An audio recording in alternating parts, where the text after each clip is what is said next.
ايوه بقى، يا اللي بتقبض باليورو وبتاخد لك حوالي 1500 يورو في الشهر، يعني حوالي كده 48 الف جنيه في الشهر.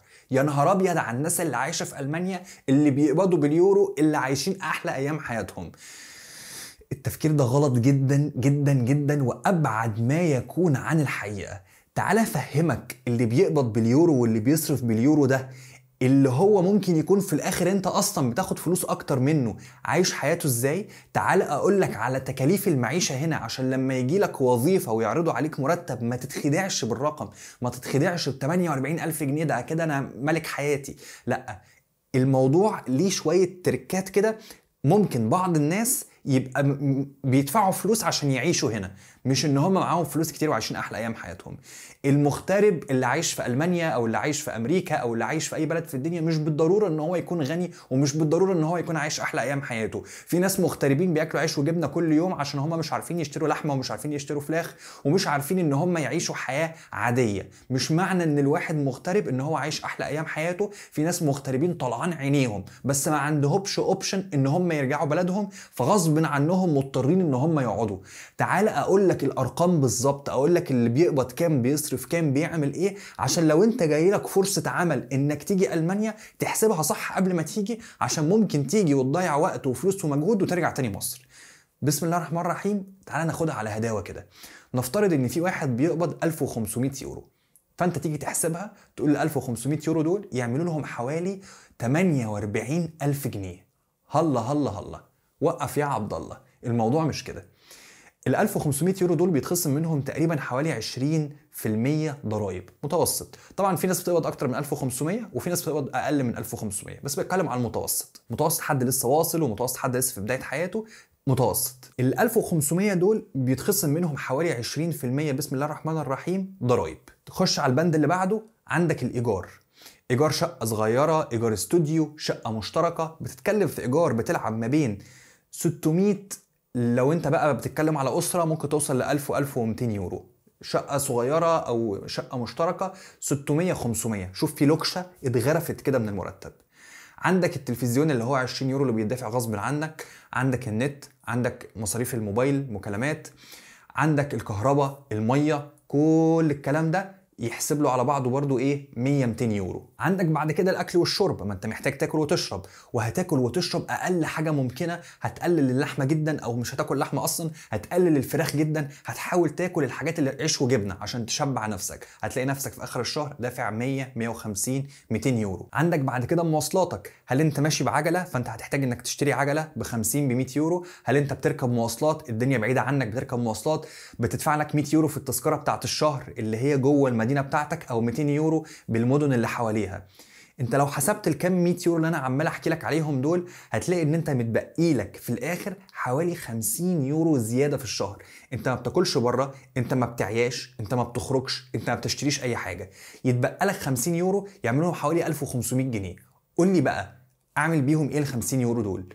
اتغرب واتبهدل واتعب ويطلع عيني على 50 يورو بس؟ هتقول لي استنى يا عم، ده في ناس بتقبض 10000 و20000. هات لي حد بيقبض 10000 و20000. اللي بيقبض 10000 و20000 ده بيبقى بقاله 40 سنه شغال عشان يوصل للرقم ده. لكن معظم الناس بتلعب في الرنجات من اول 700 800، وفي ناس بتقبض اقل كمان وانت طالع. فاحسب بقى الشخص اللي انت بتتكلم عليه ده هو بيقبض كام وبيصرف كام وبيتبقى له كام. هقول لك على موقف انا شفته بعينيا.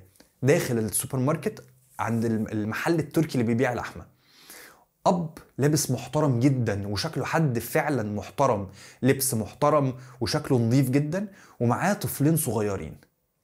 وكان طول الطريق عمال بقى هو غالبا دي كانت لعبه او هم ما اعرفش ده طريق حاجه ما بينهم، ان هو بيقول لهم ايه هي الحاجات اللي هم هيجيبوها، بحيث ان هم لما يوصلوا هناك يبقوا عارفين ايه هي الحاجات اللي هيجيبوها، فيقعدوا يقولوا بابا احنا المفروض هنجيب كذا، بابا احنا المفروض هنجيب كذا. بعد ما الاسعار زادت، والاسعار زادت بطريقه سخيفه جدا الفتره اللي فاتت، الاب واقف قدام الثلاجه وعمال يبص على اسعار اللحمه وعمال يخبط كف على كف، وكان راجل عربي، وعمال يبص كف على كف كف على كف، ما اشتراش اللحمه. فالولد قال له يا بابا بس انت قلت لنا ان انت هتجيب اللحمه. قال له لا لا احنا مش هنجيبها، مش حلوه. قال له يا بابا انت قلت ان هي طيبه. قال له لا مش طيبه. طيبه يعني طعمها حلو يعني. قال له لا. والموقف ده ما حصلش قدامي مرة واحدة، الموقف ده حصل قدامي كذا مرة. مرة منهم الراجل فضل واقف وعمال يبص على التلاجة، قال له طب ممكن اشتري عظم؟ فالراجل استغرب من السؤال، قال له ايه؟ عايز تشتري ايه؟ قال له ممكن اشتري عظم، وممكن اشتري كيلو عظم او 2 كيلو عظم. فالراجل هنك شويه كده وقال له ثانيه واحده، وقام دخل جوه فسال حد جوه قال له اه ممكن، وقام باع له العظم. اللي انا بقوله لك ده واقع في المانيا. الصوره اللي انت شايفها من بره مش حقيقيه كليه. في ناس عايشه بسم الله ما شاء الله بمرتبات 8 و9 و10,000، وزياده الاسعار مش مؤثره عليهم، وعندهم عربيه واتنين. بس مش كل الناس كده، خاصه العماله. انا واحد اشتغلت في مصنع قبل كده، وبقول لك ان شغل المصنع مهلك. 8 ساعات انت واقف على رجليك. الموبايل بتاعي كنت بروح اخر اليوم، الموبايل عندي بيحسب الخطوات بتاع جوجل ستيبس، ولا مش فاكر اسمها جوجل ايه، بتحسب انت بتمشي كام خطوه في اليوم. انا كنت بروح بالليل رجليا ورمه، وابص على التليفون الاقي كاتب لي ان انا ماشي 25 كيلو 25 كيلو 25 كيلو 23 كيلو 22 كيلو. 8 ساعات بمشي مشي سريع ورا بعض. ده غير طبعا المشوار للمصنع وراجع من المصنع. هتقولي على كده بقى انت كنت بتاخد فلوس كويسه جدا. كنت بشتغل شيفت كامل، اللي هم بيقول لك الشيفت 8 ساعات الا 10 دقائق، او 7 ساعات الا 10 دقائق ونص ساعه بريك، عشان ما يدكش ساعه بريك يديك نص ساعه بريك. وبروح رجليا ورمه ومتبهدل وطلعان عيني، وادفع قد كده في المواصلات. وكنت باخد الرقم من كتر ما هو قليل انت مش هتستوعب. في الشهر كنت باخد في الشهر حوالي 700 يورو. اقسم بقى منهم الضرايب، اقسم منهم كل حاجة، اقسم منهم اكلي وشربي وحياتي، هتلاقي ان انا مفيش فلوس اصلا.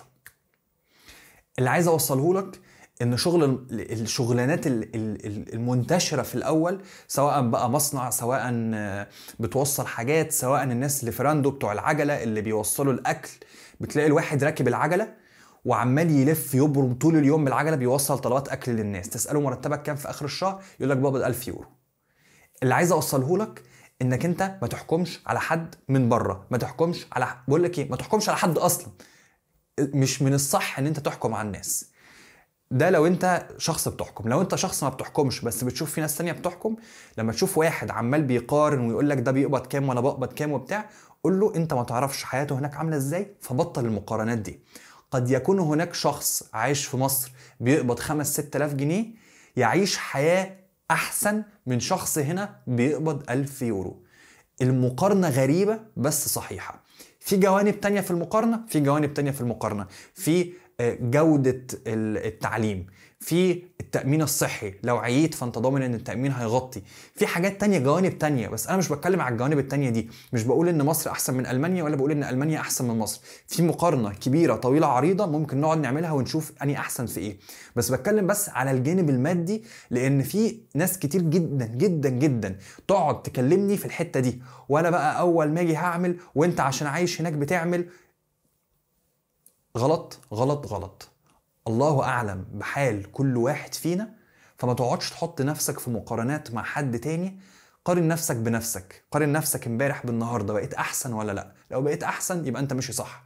لو بقيت أوحش أو لقيت نفسك عمال بتقارن نفسك بالناس التانية، اعرف إن أنت مش ماشي على الطريق الصح. دي كده قصة الفلوس والمعيشة للناس اللي عايزة تيجي ألمانيا، عشان لما يجي على مرتب صح، يبقى عارف يحسب صح، ما يجيش وبعد ما يجي يتصدم ويرجع تاني. وكالعادة ادعي لي.